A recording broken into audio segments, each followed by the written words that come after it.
پرندوں کا جھنڈ دیکھتے ہیں اڑ کے جا رہا ہوتا ہے، اڑ رہا ہوتا ہے، اس میں کوئی رشتہ ہوتا ہے؟ ماں باپ، بہن بھائی، خالہ ماموں چچا پھوپھی، کوئی رشتہ ہے؟ نہیں ہے۔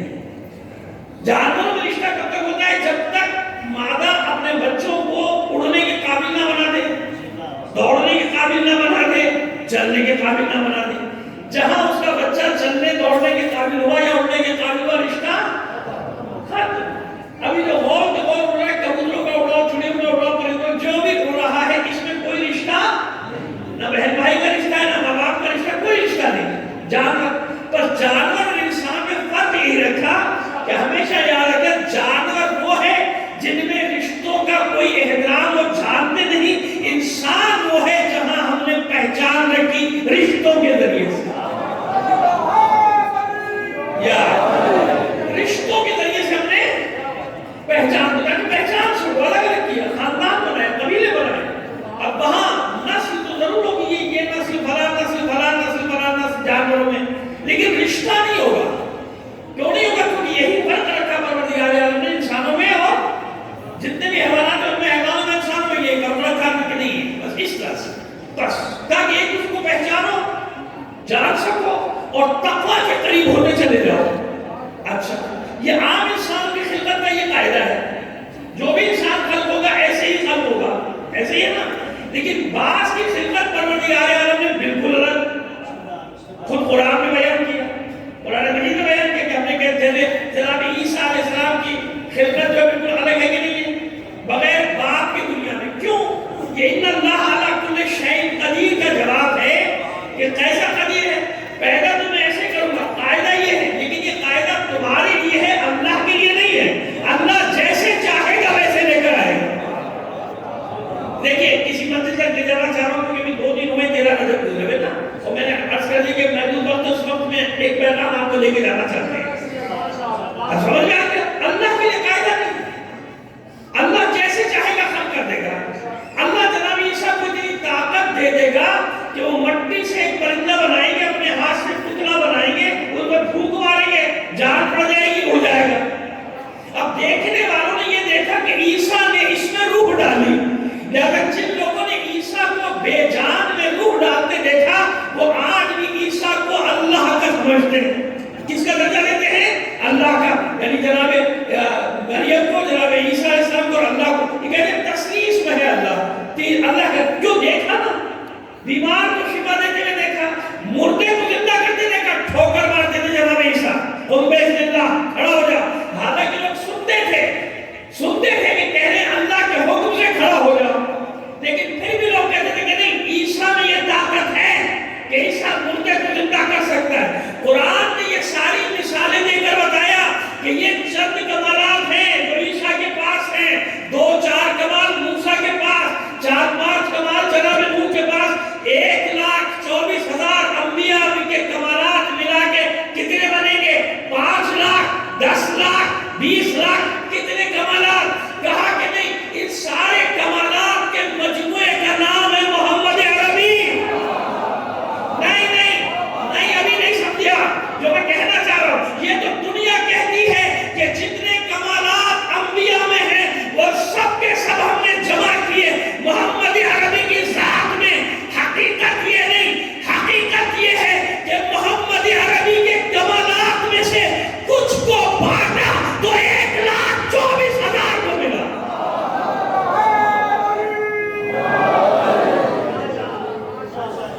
کچھ کو بانٹا تو 1,24,000 انبیاء کو وہ کمالات ملے۔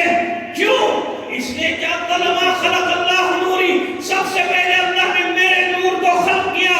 دلیل کیا ہے؟ جب کچھ نہ تھا تو محمد عربی کے نور کو خلق کیا۔ دلیل کیا ہے؟ قرآن سے اس نے یہ عالم، یہ کائنات علم معلوم کا جہان ہے، یعنی علت کے بغیر معلوم موجود میں ہر چیز کی علت ہے۔ یہ لوگ معلوم کو آگے لیتے چلے، یہ آسانی سے سمجھا دیں کہ اولاد کی علت کیا ہے؟ ماں باپ ہے نا، ماں باپ ہو کے تو اولاد آئے گی نا، اولاد کہاں سے آئے گی؟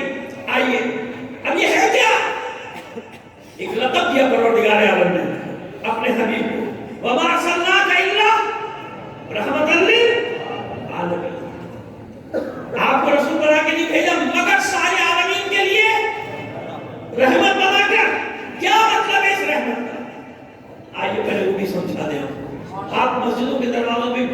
بھی دیکھتے ہوں گے اکثر داخلی کی دعا ہے نا، اللہم افتح لی ابواب، اے پروردگار ان پر اپنی رحمت کے دروازے کھول دے. اب اسے پوچھئے، سوال کیجئے ان سے کہ بھئی کیا رحمت، کیا چاہتے ہیں، کیا رحمت؟ تو بارش نہیں ہو رہی، بارش چاہتا ہوں. بارش تو ہو گئی، پھر بھی دعا تو پڑھ رہا، کیونکہ مسجد میں داخلی کی دعا ہے نا بھائی، جب جائے گا پڑھے گا. میں اولاد مانگ رہا تھا، اولاد بھی مل گئی. نوکری مانگ رہا تھا، نوکری بھی مل گئی. دعا پھر بھی پڑھ رہا ہے. وہ گرین کارڈ چاہتا تھا، وہ بھی مل گیا. اب کیوں؟ دعا پڑھ لی. پھر آخر عالم پڑھا لکھا ہوگا تو کہے نہیں، رحمت سے مراد ہے رحمت مطلق، یعنی جس چیز میں اللہ کی رحمت ہے اسے مانگ رہا ہوں. اللہم افتح لی ابواب رحمتک، مجھ پر اپنی رحمت کے دروازے کھول دے. تو ڈھونڈو نا کہ رحمت مطلق ہے کیا؟ رحمت مطلق کا مطلب کیا ہے؟ علت علت علت. رحمت ہوگی تو کچھ باقی رہے گا، رحمت ہٹ جائے تو عالمین فنا ہو جائیں گے. پورے قرآن مجید میں ایک ہی ہستی ہے جسے پروردگار عالم نے رحمت مطلق کا لقب دیا، وما ارسلناک الا رحمۃ للعالمین. یہ آپ کو نہیں بھیج رہا مگر عالمین کے لیے رحمت بنا کر بھیج رہا ہوں. رحمت مطلقہ ہے پیغمبر ختمی مطلب کی ذات، یعنی آپ علت ہیں، عالمین معلول ہیں. علت پہلے ہوتی ہے، معلول بعد میں آتا ہے. اس آیت میں سمجھایا کہ جب کچھ نہ تھا تو اللہ نے پہلے نور محمد کو خلق کیا تھا، اس لیے سارے کمالات اس ہستی میں جمع تھے. انبیاء کو اس ہستی کے کچھ کمالات دیے گئے تو 1,24,000 انبیاء کو ملا. اب آئیے، یہ میں نے کیوں بنایا مقدمہ؟ اچھا چلیے ایک مسئلہ اور بھی ہم کرتے چلے جائیں، لیکن دعا میں دو باتیں ہیں. اللہم افتح لی ابواب رحمتک، اے اللہ مجھ پر اپنی رحمت کے دروازے کھول دے. لوگوں کو یہ ابھی رحمت نہیں سمجھ میں آ رہا، دروازے کا سمجھ میں آئے گا. اب سمجھ آئی بات؟ کیا مطلب؟ جب رحمت سمجھ میں آ جائے گا کہ رحمت مطلقہ ہے محمد عربی کی ذات، تو پھر خود بخود دعا کا مفہوم سمجھ میں آ جائے گا کہ ہر مسلمان شعوری یا لاشعوری طور پہ یہی دعا مانگ رہا ہے، اے پروردگار مجھ پر محمد عربی کی معرفت کے دروازے کو کھول دے. رحمت کو پہچان لو، دروازہ خود سمجھ میں آ جائے گا.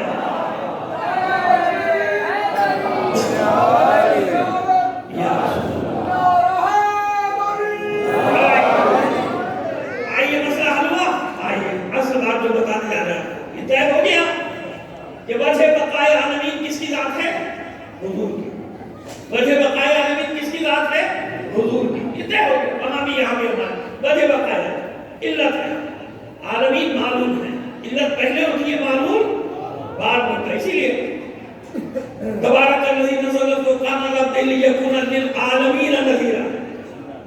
ہر دوسرے انبیاء کی طرح کسی قوم کی طرف نہیں آئے، کسی زمین کے کسی خطے کی طرف نہیں آئے، بلکہ کس کے لیے آئے؟ عالمین کے لیے ڈرانے والا. یعنی کل تو یہ دعویٰ نہ کر سکے میں چاند پہ پہنچ گیا، میں مریخ پہ پہنچ گیا، کیسا دین، کہاں کا دین، کہاں نہیں. یہ ایک جگہ کے لیے نہیں آیا تھا، پورے رات کے لیے نہیں آیا تھا. میں نے اس کو عالمین کو ڈرانے والا بنا کر بھیجا تھا. یعنی فضاؤں میں کہیں بھی نکل جاؤ گے اس کی رسالت پر. کیوں؟ یہی تو منصب ہے اس کے پاس. الحمدللہ رب عالمین کیا؟ تمہیں کیا معلوم عالمین کیا؟ تمہیں کیا معلوم ہم نے کیا؟ بس اتنا کہہ دیا کرو کہ جو بھی تعریف کا حق ہے سب اللہ کے لیے، جو عالمین کا پالنے والا ہے. تو ربوبیت کہاں تک؟ عالمین. اور جب حبیب کو منصب دیا تو کیا دیا؟ رحمت لل. جہاں جہاں تک اللہ کی ربوبیت، وہاں وہاں تک رسول کی رسالت. یہی وہ مسئلہ ہے جو 13 رجب کو بیان کرنا چاہ رہا تھا، لیکن اس دفعہ معذرت میرے ساتھ ایسی مجبوری کہ نہ بیان کر سکا. میں تو گیا لیکن موقع نہیں ملا تھا. ظاہر میرے حالات ایسے تھے، اکثر کوئی میں میری اہلیہ سخت دلیل ہے. دعا بھی کیجیے اس ذکر کے سخت ہونے شفائے کامل واجب آتا ہوں. تو آئیے تو بات بتانے جا رہے ہیں کہ مسئلہ ہے کیا. مسئلہ صرف اتنا ہے، ہمارے یہاں ساری بات کی جاتی ہے من کو تو مولا ہو فہذا علی مولا پہ بات کی جاتی ہے. میں 4 بات لڑا کروں گا. من کن تو مولا پہلا دوں گا. من کن تو مولا کا معنی کیا ہے؟ جس کا یہی ترجمہ کرتے نا. نہیں ایک فرض قائم کرتے ہیں نا، لیکن ہمیشہ یاد رکھیے کوئی سوال حل کرنا ہو میتھمیٹک کا، الجبرا کا، جیومیٹری کا، کوئی فرض قائم کرتے ہیں، ہم بھی ایک فرض قائم کرتے ہیں، وہ فرض حقیقت سے دور بھی نہیں. من کنت مولا، ہم ترجمہ کر رہے ہیں جس کا بنا نہیں. اس کو ذرا سا سوالیہ بنا دیجیے. کیا بنا دیجیے؟ کچھ دیر کے لیے، کچھ منٹ کے لیے. من کنت مولا، جیسے اللہ کا رسول سوال کر رہا ہے، بتاؤ کس کس کا میں مولا. یہ من سوال کے لیے آتا ہے، یاد رکھیے گا. من کس کے لیے بھی آتا ہے؟ سوال کے لیے آتا ہے نا. من ربوں کا، من نبیوں کا، ہے نا. تمہارا نبی کون، تمہارا امام کا کون ہے، تیرا امام. یہ من عربی میں سوال کے لیے آتا ہے. میں کوئی غلط ترجمہ نہیں کر رہا ہوں، سوال کے لیے. من کنت مولا، جیسے غدیر خم کے میدان میں اللہ کا رسول پوچھ رہا ہے سب سے، بتاؤ میں کس کس کا مولا. تو ہم کچھ نہیں کہہ رہے، ہم تو سوال رکھ رہے ہیں پوری دنیا کے سامنے، بتائیے اللہ کا رسول کس کس کا مولا ہے. یہ کہتے ہیں وہ دوست کے معنی میں، حبیب کے معنی میں، محبت کرنے کے بعد چھوڑ دیا. بس یہ بتا دیجیے من کنت مولا، کس کس کا مولا ہے رسول. بحث میں جانے کی ضرورت ہی نہیں. جو سوال کا جواب آپ دیں گے وہی قیامت کے دن کے جواب آپ کا مانا جائے گا. من کنت مولا، کس کس کا میں مولا. تو یاد رکھو عالمین میں اللہ کے بعد کوئی شے ایسی نہیں جس پر اللہ کے رسول کی ولایت نہ ہو. غدیر خم کے دن یہی تو اعلان کیا تھا کہ جہاں تک میری ولایت ہے.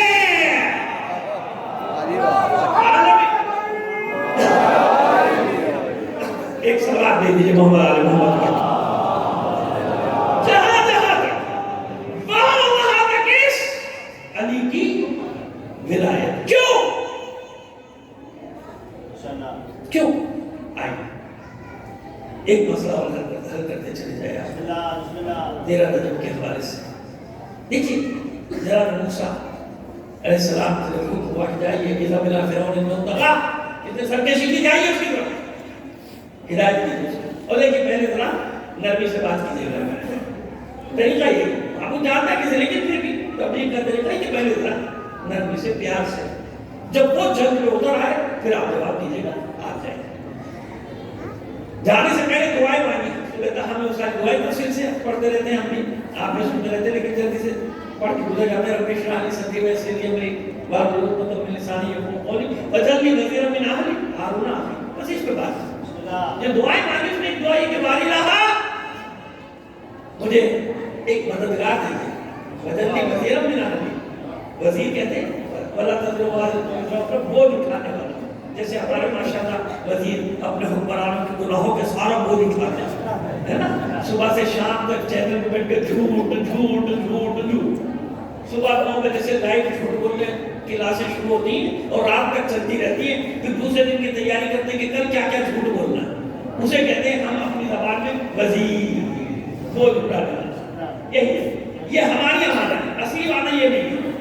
اصلی معنی نہیں، میں اپنے یہاں کے معنی بتا رہا ہوں. ہمارے یہاں وزیر کے معنی یہ ہے گناہوں کی لادی اپنے پشت پہ لا دینے، حکمران اپنے رہنما کی صبح سے شام تک، اس کو کہتے ہیں وزیر.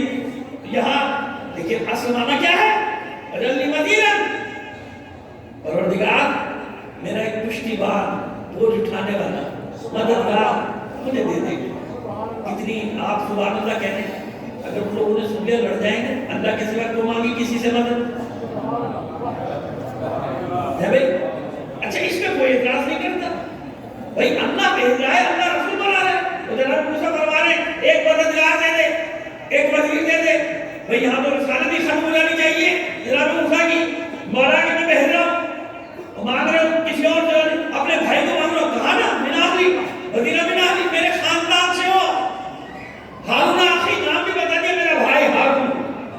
میرا بھائی یہی ہے نا، میرا بھائی ہارون ہو. اپنی بارگاہ سے میرے گھر سے دے، میرے خاندان سے، اپنی بارگاہ سے میرے خاندان سے دے. تو ہونا کیا چاہیے تھا؟ وزیر میں بنا رہا ہوں، نبی میں بنا رہا ہوں، رسول میں بنا رہا ہوں، مدد بھائی کی مانگ رہا ہوں. نہیں مجھے چاہیے، میرا بھائی چاہیے. اس تم بھائی عزیز، اس کے ذریعے سے میری پیٹھ کو مضبوط بھی کرنا. تو اللہ مضبوط نہیں کر سکتا؟ اللہ کافی نہیں ہے؟ اللہ کافی نہیں ہے؟ اچھا یہاں کسی کی زبانیں بند ہو جاتی ہیں. خدا کے بندو دیکھو نا کہ اللہ رسالت دے رہے ہیں، لیکن مانگ رہے جناب موسیٰ ایک وزیر دے، دعا سے دے، میرے گھر سے دے، میرا بھائی دے ہارون. اشدد بہ اضری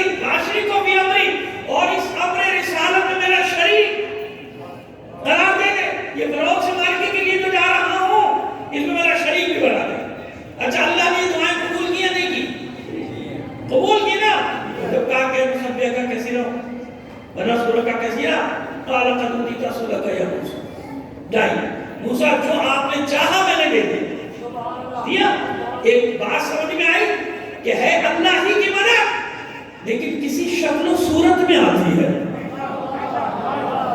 ہے اللہ کی مدد لیکن کسی شکل و صورت میں آئے گی نا بھائی. جناب موسیٰ رسول جانتے ہیں کہ اللہ سے مدد مانگنے کا مسئلہ کیا ہے.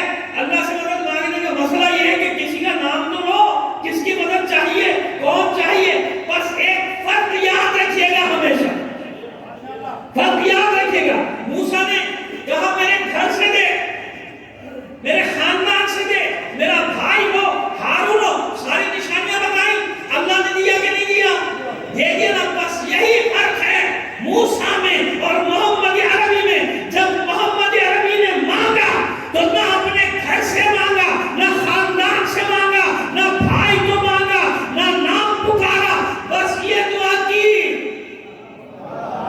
وَاجْعَلْ لِي مِن لَّدُنْكَ سُلْطَانًا نَصِيرًا. باری رہا جو بھی دینا ہو طاقتور دینا اور اپنی بارگاہ سے دینا. موسیٰ نے اپنے گھر سے مانگا, موسیٰ کو ملا. محمد عربی نے اللہ کی بارگاہ سے مانگا, اللہ کی بارگاہ سے ملا.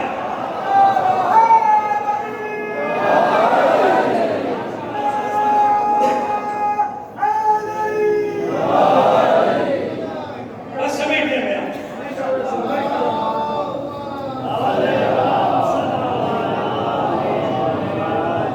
1,500 کلومیٹر کا آپ نے مجھے سفر کرایا تھا آدھے گھنٹے کے لیے. خیر جناب, تو ہوا یہ, اور سمجھ میں آگئی بات, جہاں سے مانگا وہاں سے ملا. لہذا دھوکہ مت کھانا کہ کہاں سے آیا, کون آیا, کس گھر سے آیا. خدا کے بندو جانتی ہے مشیت اور محمد صاحب بدلا کے جانتی ہے مشیت کہ رسول کے بارے میں کوئی شبہ میں مبتلا نہیں ہوگا اور کسی کے بارے میں شبہ میں مبتلا نہیں ہوگا. لیکن علی کے کمالات دیکھ کر ضرور ایک طبقہ پیدا ہوگا جو علی کے بارے میں شبہ کا شکار ہو جائے گا. لہذا تاریخ میں, تاریخ بشریت میں علی کی ولادت کو نمایاں کیا. قیامت تک گواہ رہنا. مولود کعبہ, مولود کعبہ, مولود کعبہ, یہ وہ لقب ہے علی کا جو قیامت تک کوئی علی سے چھین نہیں سکے گا.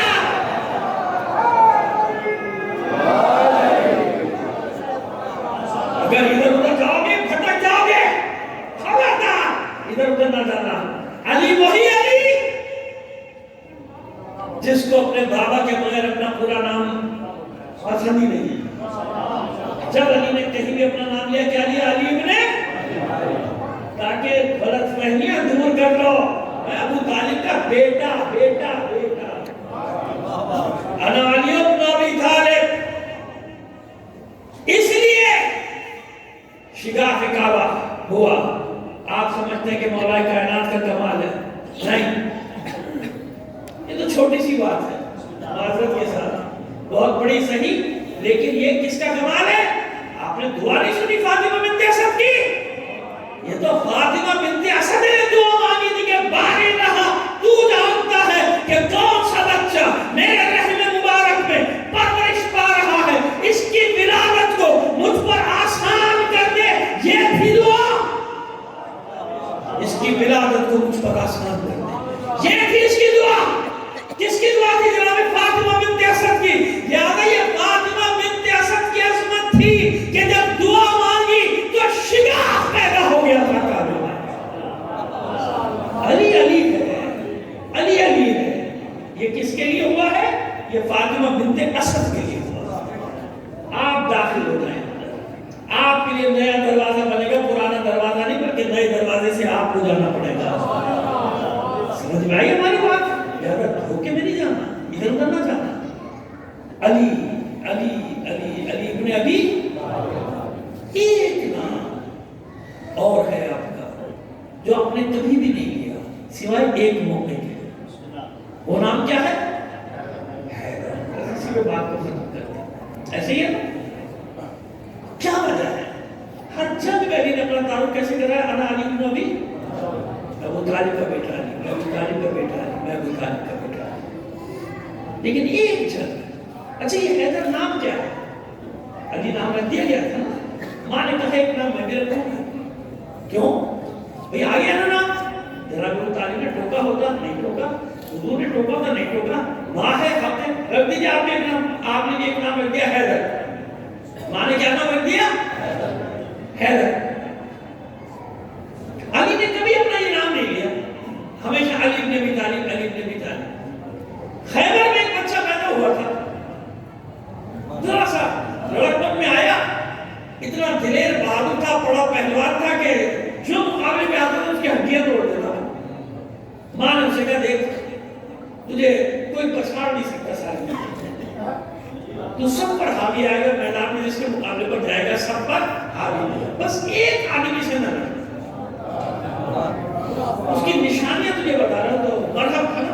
اور ہم نے کہا بتا نشانیاں، کہ دو نشانیاں بتا رہی ہوں. ایک جب آئے گا پتھر پہ علم کاٹ دے گا، چٹان لکڑی کے دستے کو چٹان میں کاٹ دے گا، یاد کر لے، اس سے نہ لڑنا. دوسری نشانی کہ جب آئے گا اپنا نام حیدر بتائے گا.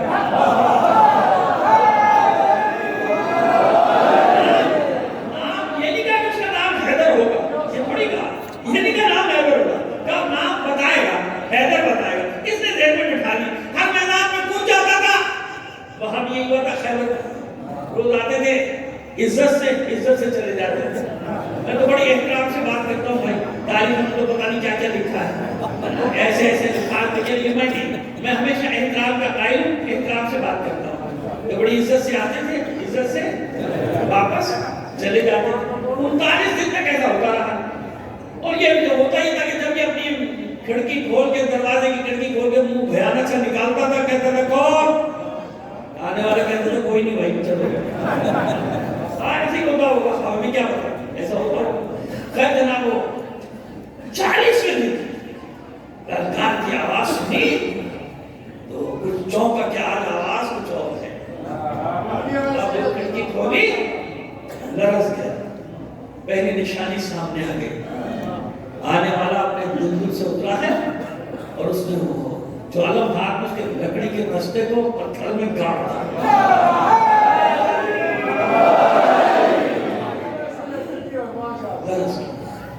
لرزتی کا آواز پوچھا تھا تعارف کیا آنے والے تو کون ہے؟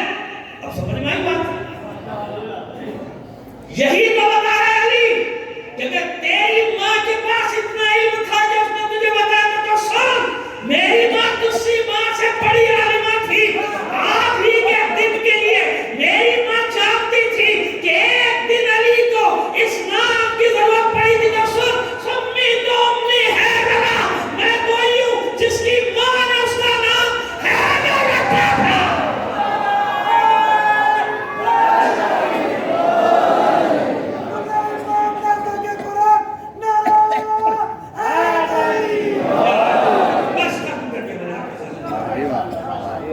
یہ 13 رجب کے حوالے سے پرسوں گزرے آپ کے سامنے میں نے تھوڑی سی بات ہے. اب دو شعر آپ کو یاد دلانا چاہتا ہوں تاکہ منزل تک پہنچنے میں آسانی ہو جائے.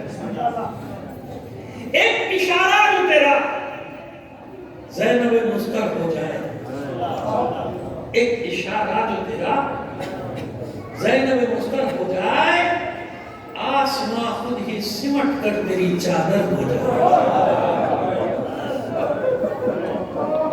ایک اشارہ جو تیرا زینب مستر ہو جائے، آسماں خود ہی سمٹ کر تیری چادر ہو جائے.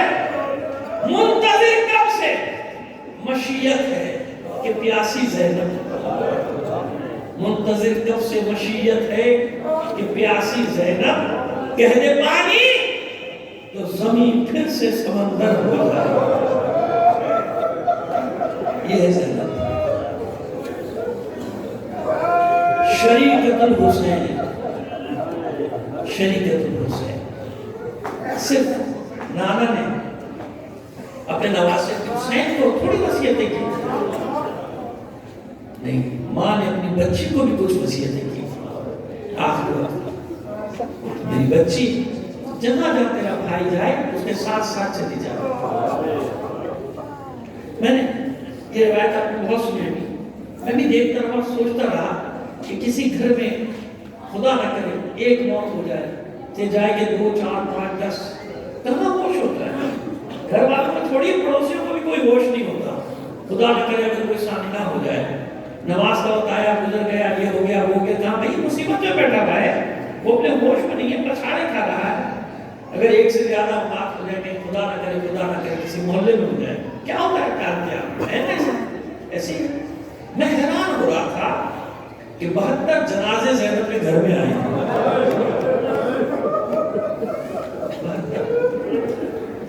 ان 72 میں تقریباً 32 ہاشمی. ان ہاشمیوں میں اور کم کیجئے تو عباس، علی اکبر، قاسم اور محمد، علی اصغر، اور ان سب سے بڑھ کر زینب کا ماجایا حسین. ایسے ہی ہے. لیکن سیدھے سجاد فرماتے ہیں کہ شام غریبہ میں جب لوٹمار کا بازار تھما کچھ دیر کے لیے، اور بچے تھک ہار کے، یہ تو نہیں کہتا میں کہ سو گئے، غش میں چلے گئے، تو میں نے اپنی پھوپھی کو دیکھا کہ وہ خاموشی سے اپنی جگہ سے اٹھی اور جلے ہوئے خیموں کی راکھ میں کوئی تلاش کرنا شروع کیا. کہ میں غور سے دیکھ رہا تھا. خاص طور پہ بچے جو یہاں بیٹھے نا، بیٹا کب سناتے ہیں تم لوگوں کو یہ باتیں، اس کے غور سے سنو اور اپنے دل میں اس کو جگہ دو. تمہیں معلوم ہو کہ کس لیے حسین نے، انصاری حسین نے قربانی دی، اور کس مقصد کے لیے زینب نے گوارا کیا کہ اس کے سر سے چادر چھن جائے. کس مقصد کے لیے قربانیاں دینا گوارا کیا. میں دیکھ رہا تھا اپنی پھوپھی کو، پھر میں نے دیکھا کہ جلے ہوئے خیموں کی راکھ سے کچھ چھوٹے چھوٹے ٹکڑے جمع کیے میری پھوپھی نے. اور یاد رکھیں کربلا کا نقشہ اگر آپ دیکھیں گے، میں نے دیکھا بھی ہے، پڑھا بھی ہے، کربلا میں ایک طرف پتھر بھی ہے، کچھ بڑے ٹیلے تو نہیں کہہ سکتے لیکن کچھ اونچے پتھر ہیں، بڑے پتھر. تو میں نے دیکھا پتھروں کی روٹ میں چلی گئی میری پھوپھی، ان ٹکڑوں کو بچھایا اور اللہ کی بارگاہ میں سجدہ ریز ہو. ہم کیسے بے ہوش ہو جاتے ہیں اپنی مصروفیات میں. ثانیہ زہرا بتاتی صرف یہ نہیں، دوسرے مقام پہ فرماتے کہ جب پشت ناقہ پہ میری پھوپھی کے ہاتھ پہ سے پشت بندھے تھے، میں نے اپنی پھوپھی کو نماز شب پڑھتے ہوئے اس عالم میں دیکھا. پشت ناقہ پہ میری پھوپھی کی نماز شب کبھی قضا. یہ ہے وہ مقصد جس کے لیے زینب نے دمشق میں ایک گھر لیا تھا. جب رہائی کی خبر ملی تھی نا، اور جب سیدھے سجاد آئے تھے، دیکھا ثانیہ زہرا نے کہ آج ہتھکڑیاں بیڑیاں نہیں ہیں، توپ نہیں ہے. یہ الگ بات کہ بعض روایتوں میں یہاں تک نقل کیا جاتا ہے کہ جب یہ ہتھکڑیاں بیڑیاں اتاری جا رہی تھی اور لوہار کو، آہنگر کو بلایا گیا تھا، جب وہ کاٹ رہا تھا تو اتنے عرصے جسم کے ساتھ رہنے کی وجہ سے کھال میں پیوست ہو گئی. اب میں سے آگے کا جملہ میں سخت خود ہی نہیں پڑھ سکتا، مجھے خود برداشت نہیں. میں آپ کو کیا بتاؤں کہ کیا دیکھا زخمی ہے، گلا بھی زخمی ہے. یار اتنے عرصے بعد جب زنجیریں، ہتھکڑیاں بیڑیاں تو کھٹے گا تو زخموں کے وہ کھل گئے نا. دوڑ کر ثانیہ زہرا نے گلے سے لگایا پیشانی کے مجھے دیکھ میرے داد. میں پریشان ہو گئی تھی. خیریت؟ اور آج ہتھکڑیاں بیڑیاں زنجیریں یہ سب نہیں ہے. کب پیر امام آزاد ہو گئے، اختیار دیا ہے ہمیں کہ ہم چاہے یہاں رہیں چاہے مدینے چلے جائیں. بات سمجھ سکتے ہیں کہ مدینے کا نام سن کے بیویاں کتنی خوش ہوئی ہوں گی؟ نہیں عزیزو، ایسا نہیں ہوا. ہر بیوی اپنی گود دیکھ رہی تھی یا اپنا پہلو دیکھ رہی تھی. مدینے کیسے جائیں؟ علی اکبر کہاں، قاسم کہاں، علی اصغر کہاں، مدینے کیسے؟ ثانیہ زہرا نے اتنا کہا کہ ایسا ہے کہ اس کو سب باقی بات کی باتیں، پہلے ہمیں گھر دے دے، مجھے اپنے بھائی کا ماتم کرنا ہے. ایک گھر دیا گیا، ایک گھر دے دیا گیا، سجاوٹ کے ساتھ کر دیا گیا. ثانیہ زہرا نے دیکھا سجاوٹ کو کہا ہم سوق میں بیٹھے ہیں، اس سب کو ہٹا دیا گیا. اس کی جگہ سیاہ پرچے لگاؤ، سیاہ پرچم لگاؤ، سیاہ پردے لگا دیے گئے. شام میں اعلان کرا دو، دمشق میں اعلان کراؤ کہ جو بیوی ہمیں پرسہ دینے کے لیے آنا چاہتی ہے آ جائے، کوئی پابندی نہیں. اعلان کرا دیا. اب دیکھیے ایک اور وعدہ نبھایا ثانیہ زہرا نے اپنے بھائی سے کیا ہو.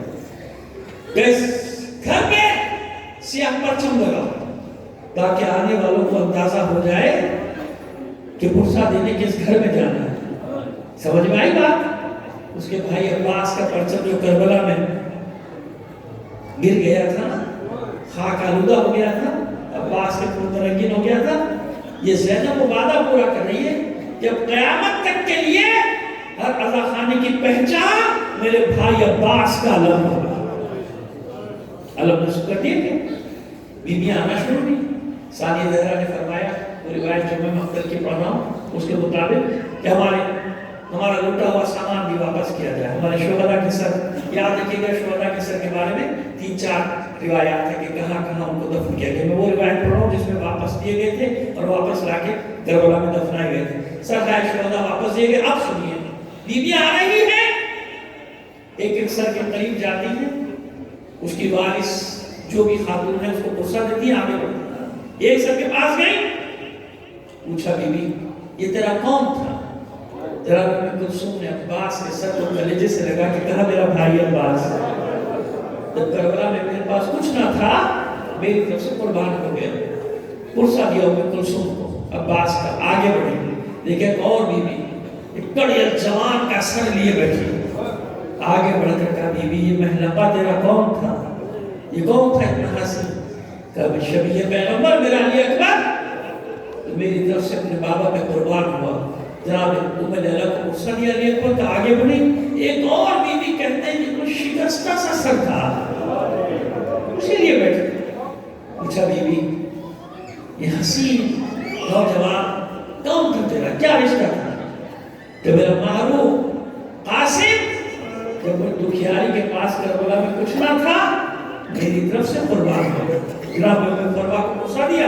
اب جو آگے بڑھی تو کیا دیکھا، ایک بی بی ننھا سا سر لیے بیٹھا.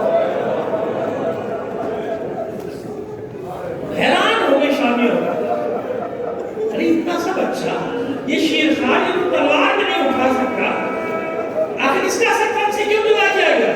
کلیجے سے لگایا. میرا باپ نے سر کو کلیجے سے لگا کہ خبردار اے بیبیو خبردار، ایسے مت کہنا میرے لیے اصغر کو. تمہیں کیا معلوم اس کا چچا عباس فاتح فرات تھا، یہ میرا علی اصغر فاتح جنگ کربلا تھا. میرے لیے اصغر نے کربلا کو پتا کیا. اب جو آگے بڑھی تو کیا دیکھا کہ 2 سر اور ہیں مگر کوئی رونے والا نہیں. ہر سر پہ ماتم ہو رہا تھا، 2 سر ایسے تھے جن پہ کوئی ماتم کرنے والا نہ تھا. شامی عورتیں ایک دوسرے سے بات کرتے ہیں، لگتا ہے ان کی ماں دنیا میں نہیں ہے. کہ ماں دنیا میں نہیں، آؤ ہمیں بچوں کو ماتم کریں. بس جو ہی یہ سنا ثانیہ زہرا کے کانوں سے آواز ٹکرائی. بھائی کا ماتم کر رہی تھی، بھائی کا سر ہاتھوں میں تھا، بھائی کا غصہ قبول کر رہی تھی. کچھ لمحوں کے لیے بھائی کے سر کو رکھا، دوڑ کر دونوں سر کلیجے سے لگائے اور شامی عورتوں سے کہتی ہے شامی عورتوں ایسے نہ کہو، ان کی دکھیاری ماں زینب زندہ ہے، لیکن زینب کیا کرے، فاطمہ کے لال پہ اپنے جگر کے ٹکڑوں کو صدقہ کر چکے تھے. اللہ لعنت اللہ علی القوم الظالمین وسیعان الذین ظلموا